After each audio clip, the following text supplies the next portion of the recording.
राम राम दोस्तों। जय बाबा नीम करोली महाराज जी की। आशा है कि आपके ऊपर भी बाबा नीम करोली जी की, शिव शंकर महादेव जी की, मेरी माता रानी की, मेरे श्री राम जी, मेरे हनुमान जी, सबकी आपके ऊपर अपार कृपा हो।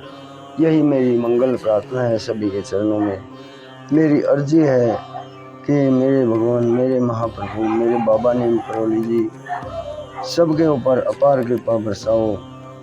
जो भी आपका भक्त आपके चैनल को देखे, आपकी वीडियो देखे, मेरे महादेव जी आपकी महिमा जो देखे, उसके ऊपर देखते देखते ही कृपा करो। यही मेरी मंगल प्रार्थना है। जय शिव शंकर महादेव जी, जय बाबा नीम करोली महाराज जी की, जय श्री राम, जय मेरी माता। तो दोस्तों, आज मैं आपको श्री शिव महापुराण का अष्टम खंड है, कोटि रुद्र संहिता, और इसका कोटि रुद्र संहिता का पाठ है ये नंदिकेश्वर की महिमा। कल मैंने आपको अत्रीश्वर की महिमा सुनाया था। तो शुरू करते हैं। कोटि रुद्र संहिता अष्टम खंड, नंदिकेश्वर की महिमा। सभी भाइयों से प्रार्थना है कि पूरा सुने, ताकि शिव महापुराण, शिव भगवान की ये कृपा आपके ऊपर पूरी हो, पूरी महिमा बरसे। यही मेरी प्रार्थना है। जय शिव, जय शिव। नंदिकेश्वर की महिमा। कालांतर पर्वत पर नीलकंठेश्वर नामक शिवलिंग है, जो भक्तों के लिए कल्याणकारी है। वहाँ पर एक सुंदर कुंड है, उससे भी सभी पाप भस्म हो जाते हैं। मुक्ति तो उसमें स्नान करने वाले के अधीन हो जाती है। रेवा नदी के किनारे सदाशिव के असंख्य शिवलिंग स्थापित हैं। उनमें से मुख्य मुख्य शिवलिंगों की महिमा का वर्णन करता हूँ। यहाँ एक आर्तेश्वर नाम का ज्योतिर्लिंग है। यह संपूर्ण पापों का नाश करने वाला है। यहाँ पर परमेश्वर और सिद्धेश्वर नाम के दो और शिवलिंग हैं। पवित्र रेवा नदी के तट पर तीक्षोश्वर, रामेश्वर, पुंडरीकेश्वर और मंडेश्वर नामक 4 शिवलिंग और भी हैं। इसी तरह नर्मदा नदी के तट पर धुंधुरेश्वर, ललेश्वर, कुंभेश्वर, सोमेश्वर, नीलकंठेश्वर, मंगलेश्वर आदि शिवलिंग हैं। वहाँ पर नंदिकेश्वर महादेव, जो अनगिनत हत्याओं के पाप को नाश कर भक्ति से सभी कामनाओं को पूरी करते हैं। वहाँ पर महावीर जी द्वारा स्थापित कपीश्वर लिंग भी स्थापित है। यह लिंग अत्यंत फल के दाता हैं। ऋषियों ने सूत जी से कहा, हमें नंदिकेश्वर के शिवलिंग की महिमा को विस्तार से समझाइए। सूत जी बोले, रेवा नदी के तट पर चारों वर्णों के द्वारा सेवित एक कर्णिका नगरी है। वहाँ पर एक ब्राह्मण का निवास था। उसके 2 पुत्र थे।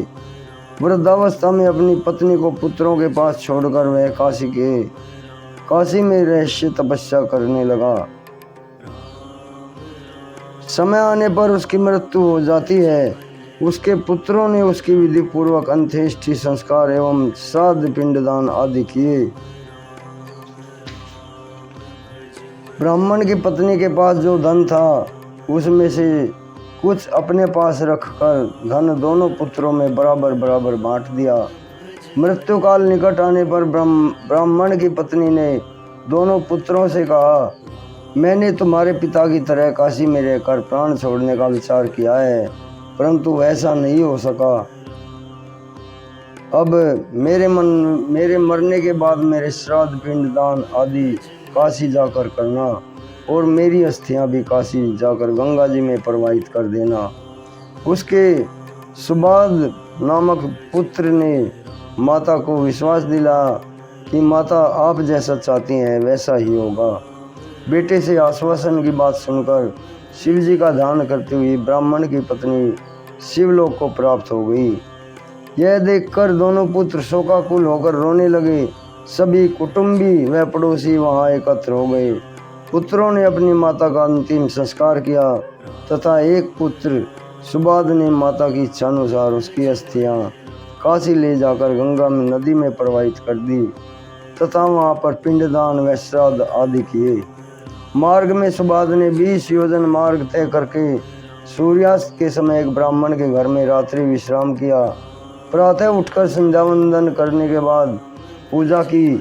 रास्ते की थकान न उतरने के कारण उसने अपने अनुचर के साथ यह दिन भी वहीं व्यतीत किया। रात्रि आने पर एक अद्भुत घटना हो गई। उस घर का स्वामी उस दिन शाम के समय कहीं बाहर जाने को तैयार हुआ तो उसे याद आया कि मैंने गाय का दूध नहीं दुहा है। इस पर वह अपनी पत्नी से बोला, दूध निकालने के लिए बर्तन लाओ और खूंटे से बछड़ा खोलो। यह सुनते ही उसने पति को दूध निकालने के लिए बर्तन दिया और बछड़ा खोलकर गाय के पास ले आई। कहीं बछड़ा अधिक दूध न पी ले, यह सोचकर बछड़े को गाय के थनों से हटा दिया।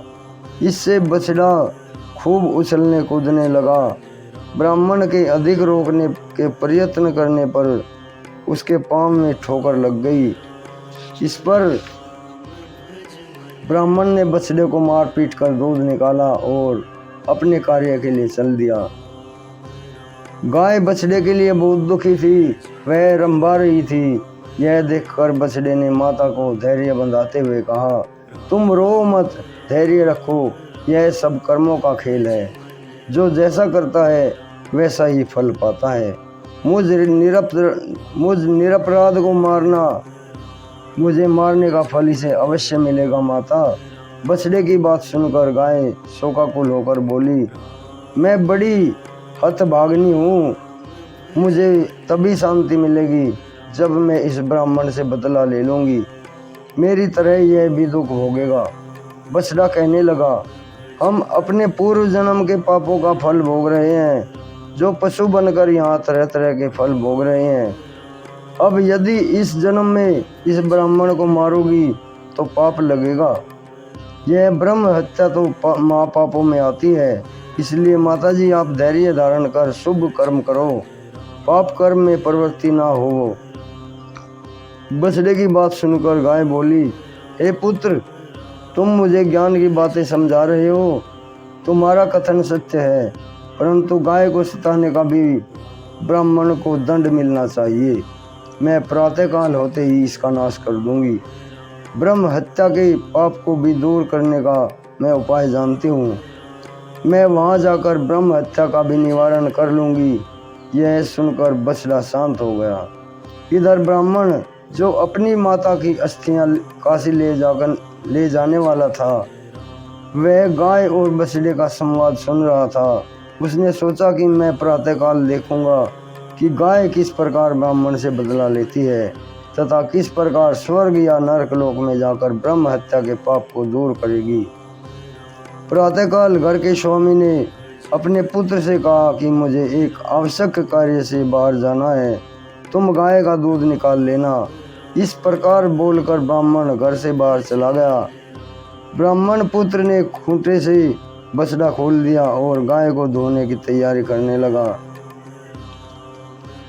लड़के की माता भी वहां पहुंच गई। रात्रि की तरह ही ब्राह्मण पुत्र ने बछड़े की पिटाई की। यह देखकर गाय को गुस्सा आया। उसने अपने दोनों सींगों से ब्राह्मण के बेटे की बगल में मार दिया। इससे वह बेहोश होकर पृथ्वी पर गिर पड़ा। यह देखकर उसकी माता ने शोर मचा दिया। आस पड़ोस के व्यक्ति एकत्र हो गए। उसका पिता भी शोर सुनकर भाग कर आया। वह पुत्र को बेहोश देखकर रोने लगा। थोड़े समय बाद बच्चे ने प्राण त्याग दिए। चारों ओर हाहाकार मच गया। गाय को ब्राह्मण ने डंडे से पीटकर घर से निकाल दिया। गाय का बछड़ा भी उसके पीछे पीछे चल पड़ा। ब्रह्म हत्या के कारण गाय का रंग सफेद से काला हो गया। यह देखकर सब लोग विस्मय करने लगे। यह सब देखकर सुबाद नामक का पथिक भी आश्चर्यचकित होकर उसके पीछे पीछे चल दिया। धीरे धीरे गाय नर्मदा के तट पर पहुंच गई, वहां जहां पर नंदिकेश्वर विराजमान थे। गाय नर्मदा के जल में घुस गई। उसने जल में कई गोते लगाए। उसका काला रंग धुलकर फिर से सफेद रंग का हो गया। सुबाद गाय के रंग के बदलने के से आश्चर्यचकित रह गया। वह नित्य क्रम से निमटकर काशी को चल पड़ा। गाय भी अपने पूर्व स्थान को चली गई।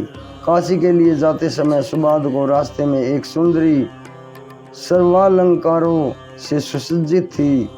वह मंद मंद मुस्कुराती हुई सुबाद के पास आकर बोली, हे मान्यवर, आप अत्यंत खुश दिखाई दे रहे हैं। आप कहाँ से आ रहे हैं और कहाँ जा रहे हो? सुबाद ने उसे अपना सारा हाल बताया।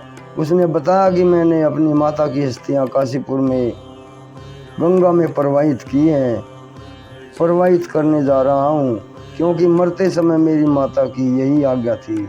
यह सुनकर युवती बोली, हे ब्राह्मण देवता, आप बहुत भोले हो। अब कहाँ कहाँ भटकेंगे, कहाँ कहाँ भटकते फिरोगे? यह तीर्थ भी बहुत पवित्र है, इसलिए अस्थियों को इसी तीर्थ में प्रवाहित कर दो। यहाँ पर प्रतिवर्ष वैशाख शुक्ल सप्तमी को गंगा जी भी आती हैं और आज वहाँ पवित्र तिथि है, इसलिए देर मत करो। इतना कहकर वह स्त्री वहीं अंतर्धान हो गई। यह सुनकर सुबाद अपने सेवक के साथ इस पवित्र नदी पर लौट आया और अस्थियों को नदी के जल में प्रवाहित कर दिया। अस्थियों के प्रवाहित करते ही एक आश्चर्यजनक घटना घटित हो गई। उसने देखा कि उसकी माता दिव्य शरीर धारण करके उससे कह रही है कि तुम धन्य हो जो तुमने मुझे सद्गति प्रदान करने में सहायता प्रदान की। तुम हमेशा सुखी रहोगे, तुम्हें किसी चीज़ की कभी कमी नहीं रहेगी, तुम दीर्घ आयु वाले होगे, तुम्हारा वंश वृद्धि को प्राप्त होगा। इस प्रकार उसकी माता सुबद को आशीर्वाद देती हुई शिवजी के धाम को विमान पर आरूढ़ होकर चली गई। सुबद भी अपने घर को प्रस्थान कर गया। सूत जी से शिष्यों ने कहा कि आप हमें यह चरित्र बताने की कृपा करें कि गंगा जी प्रतिवर्ष वैशाख शुक्ल सप्तमी को नर्मदा नदी में किस लिए आती हैं। तो दोस्तों, ये नर्मदा नदी किस लिए आती हैं ये मैं कल आपको बताऊंगा वैशाख शुक्ल में। अभी आज्ञा लेता हूँ। बाबा नीम करोली जी, शिव शंकर महादेव जी आपके ऊपर सदैव कृपा दृष्टि बनाए रखें। जय राम जी की जय, हनुमान जी की जय, बाबा नीम करोली महाराज जी, जय माता की।